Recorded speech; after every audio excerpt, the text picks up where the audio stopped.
Wonderful. I am a professor here at the Department of Marketing and Strategy. As mentioned, I came to Sweden in '92. I actually came to work for McKinsey, but really wanted to get back into the world of research. And so somebody said, there's a great school down the street on Sveavägen. Why don't you go check it out? Well, little did I know I'm still here 20 years later, actually 21. So there must be something good about this place, right? What is going on here? And this is one of the things that I really wanted to dive into, a little bit what I was showing you today. Some of our research we've been doing in the Stockholm region. But really, one of the reasons I wanted to draw on the board is that I am a network researcher. I love to really try to understand how does knowledge, how does different technologies, reputation, all different types of resources actually flow through networks. And when I talk about networks, I want to talk about informal networks. Who can explain to me how you draw and visualize an informal network? Who wants to give it a shot? I like to interact, engage, right? Okay, and if nobody says something, I'm going to cold call. So how do you visualize an informal network? Yes? Cloud. A cloud? Okay, so some type of cloud here, all right. What's in the cloud? The informal network. Woo, way to go. A+ for you. Okay, all right. How would one visualize an informal? Okay, how do you visualize a formal network then, a formal organization? It may have some organizational structure, it may have some hierarchy. Yeah, a nice hierarchy, right? Yeah, woo, very good. We all know how to draw this, don't we? The formal organization. How would you visualize the informal in the cloud? Who works with these things, with this? A spider net, yes, go ahead. No, I work Yeah, with it. yeah, So, yeah. that probably have nodes and relationship. Exactly. Yeah, a node, so a node such as an individual, an organization, a project, a region. Exactly. Nodes, and then there's some type of relationship between. And so what I'm interested in is following these flows, understanding flows to these informal networks. Both within, if we can say the cloud, perhaps the cloud is the organization, but also across boundaries. What's happening with the boundaries of the firm? One of the fundamental questions in strategy is, why does the firm exist? Do we need firms? We're talking about sustainable leadership, but how long have we had multinational organizations? It's not that long if you think about the long picture, the big picture. And many say that perhaps we're going into the third, perhaps the fourth industrial revolution. What is happening with value creation? What will it look like if we come out on the other side? Will we have firms? What does employment look like? Many of our basic assumptions, especially for this, go back to the first and second industrial revolution. But the question is, will they still hold as perhaps we move into a different era of value creation? I just want you to question these things. We say, oh, we're here, we want sustainable leadership, but what is leadership? Is it leadership of a firm? Leadership of a society? What are we talking about when we're talking about leadership? But yes, this is very much so, this informal network. Just a quick question. I always like to ask this question. If you're thinking about an organization, what percentage of work gets done through the informal organization? What percentage of work gets done through the formal organization? If you want to divide up into 0 to 100.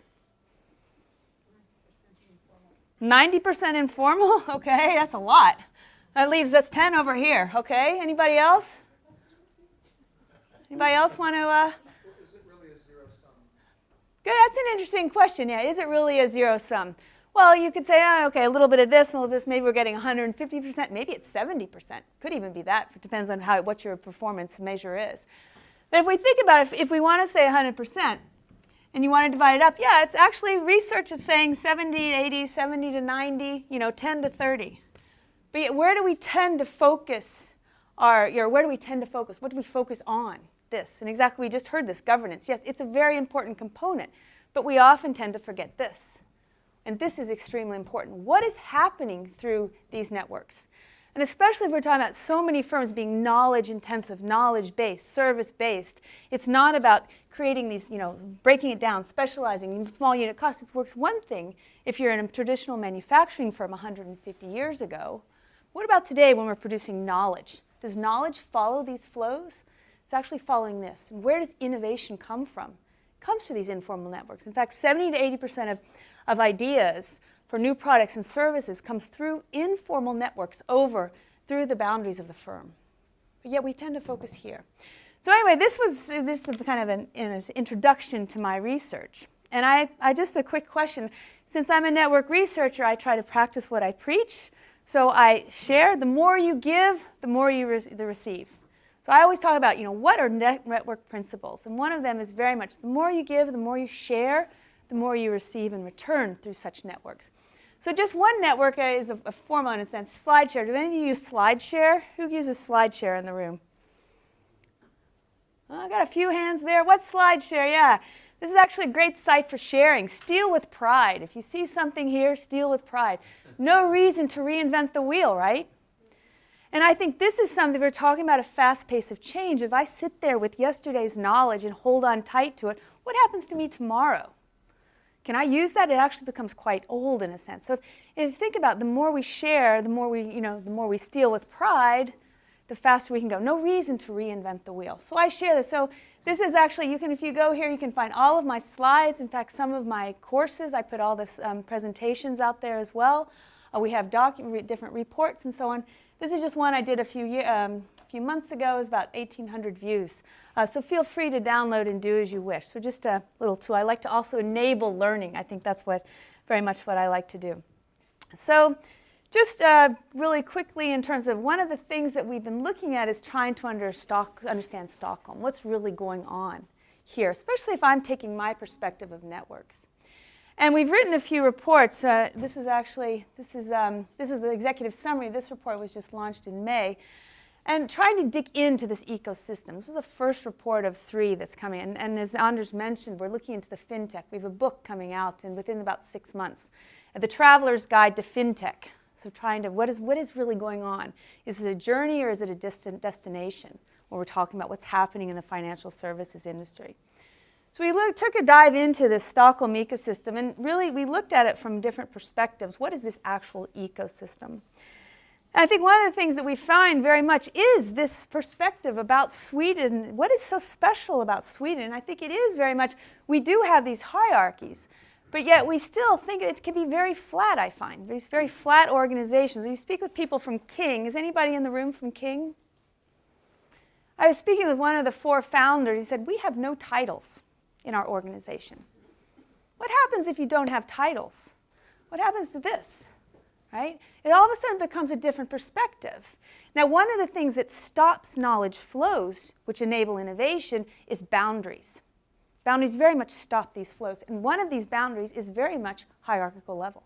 If you take this boundary away, that enables knowledge to flow, trust, the ability, oh, hey, what do you think about this?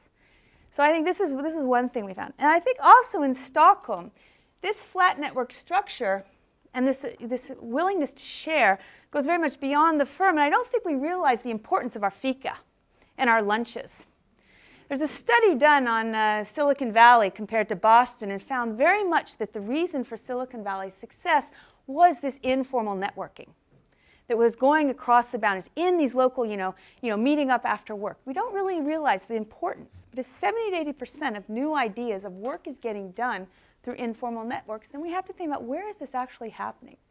So I encourage you to actually go. I just put this up. This is Stockholm Tech. Do any of you go to some of these meetups? Try it out. This is where there's so much happening, bubbling. Think about, one of the things, another network principle is lika barn leker bäst. But as somebody said, olika barn leker bättre. So I think that's actually, what do you say, birds of a feather flock together.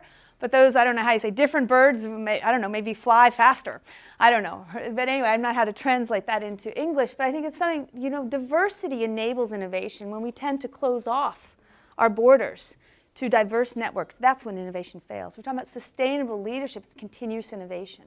So it's about connecting boundaries. And this is for everyone in an organization, throughout the organization.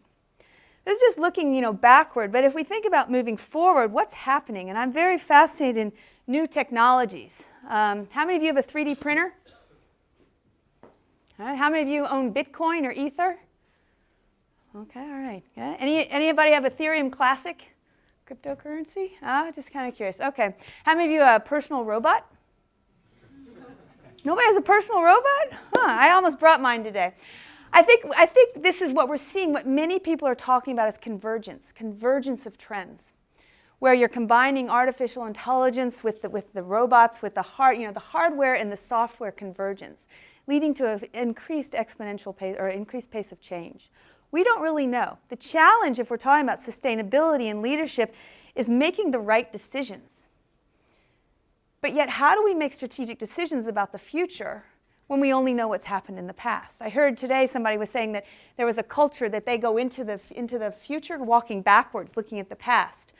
But another person said, who actually studies my works research on scenario thinking, looking into the future, says the future is something that comes at you. It's not something that you walk into or go into.